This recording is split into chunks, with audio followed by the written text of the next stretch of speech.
Assalamu alaikum students. Today we are going to read lesson number 2 and that is Kidnapped. The writer is Robert Louis Stevenson. His famous work is Treasure Island and Kidnapped is also another famous work. And the background of this story is Scotland and the characters are David Balfour and Uncle Ebenezer. And in this story we will see that David was 17 years old and both his parents were dead. He was given a letter to take to his uncle Ebenezer who live in Edinburgh at the house of Shaz. जब हम देखते हैं कि इस में जो है David को एक ख़त दिया जाता है जो कि उसको कहा जाता है कि उसने अपने अंकल एबनेज़र तक पहुंचाना है। अब इस चैप्टर में जिसका नाम है द टॉवर, हम एक स्टोरी को रीड करेंगे और हम देखेंगे कि किस तरह से उसका अंकल उसके साथ कैसा बिहेव करता है। जब वो अंकल एबनेज़र के पास जाता है तो हम देखते हैं कि वो उसको किस तरह से एक ऐसे रूम में भेज देता है कि जो बिल्कुल ही ऐसी उसकी कंडीशन नहीं होती कि उसमें रहा जाए। लाइक वो बहुत ज़्यादा उसमें गीला होता है, वो डर्टी होता है, उसकी विंडोज़ ब्रोकन होती हैं, यानी कि उसमें कोई ऐसी चीज़ नहीं होती कि वहाँ पे कोई इंसान रह सके। लेकिन जब हम देखते हैं कि उसका अंकल एबनेज़र डेविड को उस रूम में भेज देता है और वहाँ पर उसके रूम को वो लॉक कर देता है। और जब वो ऐसी डिफरेंट सिचुएशन उसके साथ पेश आती है उसके बाद हम देखते हैं कि उसको खाने को भी कोई इतना खास कोई चीज़ नहीं दी जाती, बल्कि उसको हर टाइम यानी कि ब्रेकफास्ट में, लंच में, डिनर में बस पोरेज ही दिया जाता है। और जो उसका अंकल होता है क्योंकि वो बहुत माइजर होता है और वो एक ऐसी चीप फूड थी जो कि वो उसके लिए वो समझता है कि सूटेबल है, लाइक उसका वो खर्चा कम होगा और वो एक ही खुराक उसे बार बार हर वक्त दी जाती है। इसके बाद हम देखते हैं कि एक दिन जब उसका अंकल आता है और वो उसे ऊपर भेजता है कि चेस्ट एक्चुअली कहते हैं एक वुडन बॉक्स को, कि वुडन बॉक्स वो एक ऊपर वाले रूम में जाके रखा है। लेकिन जैसे ही वहाँ पे बिल्कुल अंधेरा होता है वो अंकल से डिमांड करता है कि उसको कोई लाइट दी जाए, लेकिन वो उसे लाइट नहीं देता। और जब वो सीढ़ियाँ चाह रहा होता है तो अचानक ऐसे होता है कि लाइटनिंग होती है। वो आप कह सकते हो कि मे बी जैसे रात के टाइम है और बादलों जैसे बिजली की चमक होती है, इस तरह लाइटनिंग होती है और उससे उसको फील होता है कि वो तो बिल्कुल लास्ट स्टेप पे पहुंच चुका है और उसके आगे तो कोई ऐसी जगह नहीं है, यानी कि वो गिर सकता था। ऐसी सिचुएशन में वो आ जाता है और फाइनली जब हम इसमें देखते हैं David stood quite still, trembling all over. It was dark again now and the bats were flying round his head. He knew that Uncle Ebenezer had tried to kill him. अब उसमें देखता है, उसे फील होता है कि ये सब कुछ प्री प्लान था और उसके अंकल ने उसे मारने के लिए किया। तो जब आप खुद भी स्टोरी को पढ़ोगे तो आपको बहुत इंटरेस्टिंग स्टोरी लगेगी और आप उसमें इस सारी चीज़ों को रीड आउट करोगे। ठीक है, अब इस चैप्टर को रीड करने के बाद आपने क्या करना है कि इस चैप्टर्स में आपको जो वर्ड्स दिए गए हैं उनके आपने मीनिंग्स लिखने हैं और उन्हीं को आपने अपने सेंटेंसेस में इस्तेमाल करना है। Now the words are dam, miser, wondered, lit up and tremble. ठीक है, जब आप इस चैप्टर को 2-3 दफ़ा पढ़ोगे तो आपको आइडिया हो जाएगा कि ये वर्ड किस सेंस में यूज़ हुए हैं और आप उनके मीनिंग लेके फिर आपने उनको अपने सेंटेंसेस में इस्तेमाल करना है। उसके बाद हम एक्सरसाइज ए देखते हैं इस चैप्टर की, जिसमें है finish these sentences by adding 1 or 2 words to each one.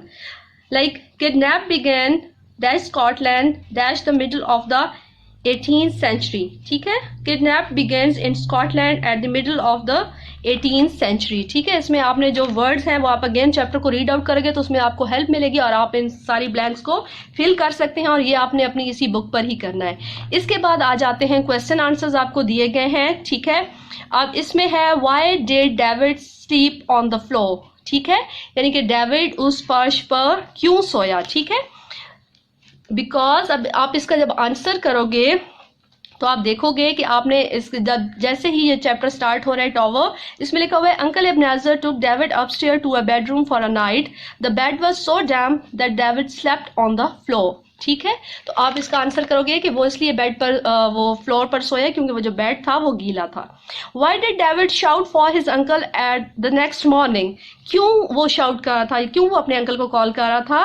Because the room was locked and David knocked and shouted until his uncle came to let him out। ठीक है, यानी कि उसने अपने अंकल को बुलाने के लिए वो इसमें से उसने आवाज़ वो शाउट कर रहा था ताकि उसको कोई उसकी हेल्प के लिए और उसे इस कमरे से बाहर निकाले। ठीक है, इस तरह आपके ये जो क्वेश्चन आंसर हैं उसी बुक में से आपको आंसर इसके मिल जाएंगे और आपने इन सारे आंसर्स को सॉल्व करना है। Why was David angry, why did he hang the bed cloth out of the window, do you think that the porridge is a cheap or expensive food. ठीक है, इन सारों के आपने आंसर करने हैं। इसके बाद अब हम एक्सरसाइज पर आ जाते हैं और जो एक्सरसाइज इसमें दी गई है वो है नाउन्स के बारे में। ठीक है, अब हम देखते हैं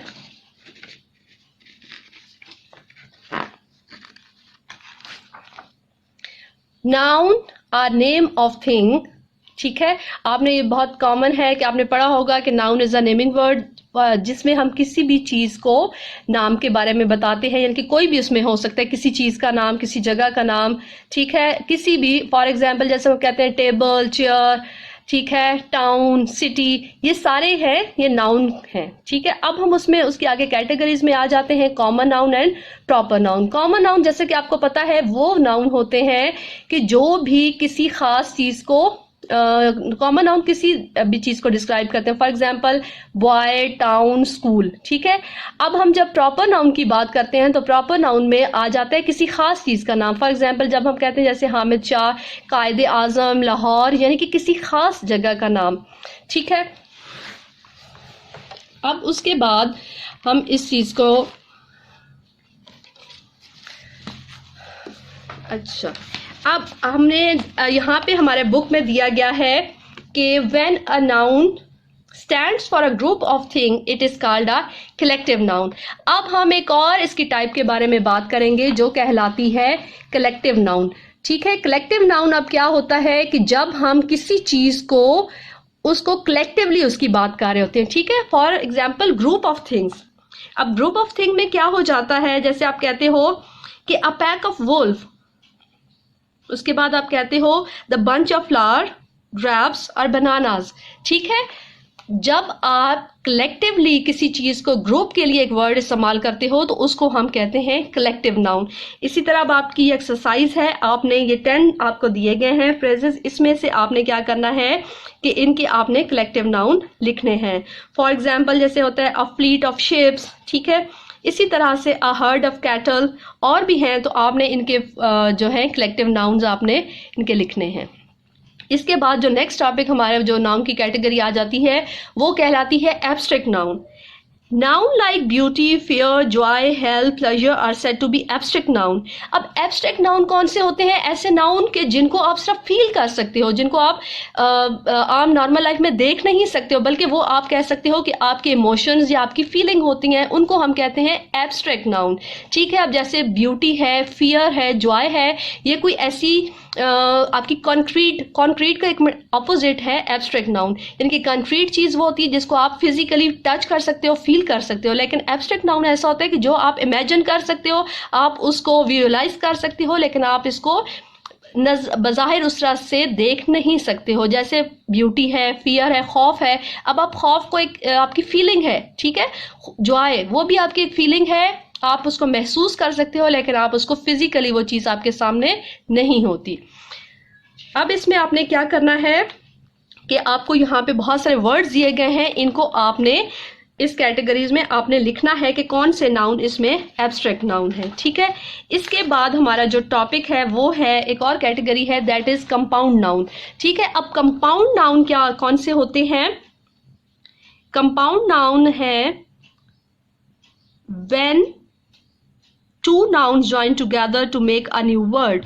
यानी कि जब हम दो नाउन को इकट्ठा करके एक वर्ड बनाते हैं तो वो हमारा कहलाता है कंपाउंड वर्ड। फॉर एग्जाम्पल जैसे हम स्कूल और मास्टर को जब मिलाएंगे तो हमारे पास एक नया वर्ड क्रिएट हो जाएगा और वो क्या कहलाता है? School master. तो अब जो स्कूल मास्टर है वो हमारे पास क्या है? एक एब्स्ट्रैक्ट नाउन है। A stick used for walking is called a walking stick. Sometimes they are written with a hyphen and sometimes they are written as one word, although sometimes they are left as two. ठीक है, इन्होंने कहा है कि sometime हम ऐसा भी होता है कि एज अ हाइफनेटेड वर्ड भी उनको यूज करते हैं और समटाइम हम विदाउट हाइफन उनको यूज करते हैं। तो इस तरह से ठीक है, ये आपके पास कैटेगरी आ जाती है। ओके अब ये सारे आपका जो है इसमें अब आपकी ये जो हमने नाउन को डिस्क्राइब किया, इसकी ये जो कैटेगरीज हैं ये हमने आइडेंटिफाई करने हैं, कलेक्टिव नाउन, ये सारे ये जो काम है ये भी आपका रिटन वर्क है, ये आपने अपनी नोटबुक पर करना है, क्वेश्चन आंसर्स आपने अपनी नोटबुक पर करने हैं, और इसके अलावा जो आपके वर्ड्स मीनिंग है, वर्ड सेंटेंसेस हैं, वो भी आपने काम अपनी नोटबुक पर करना है।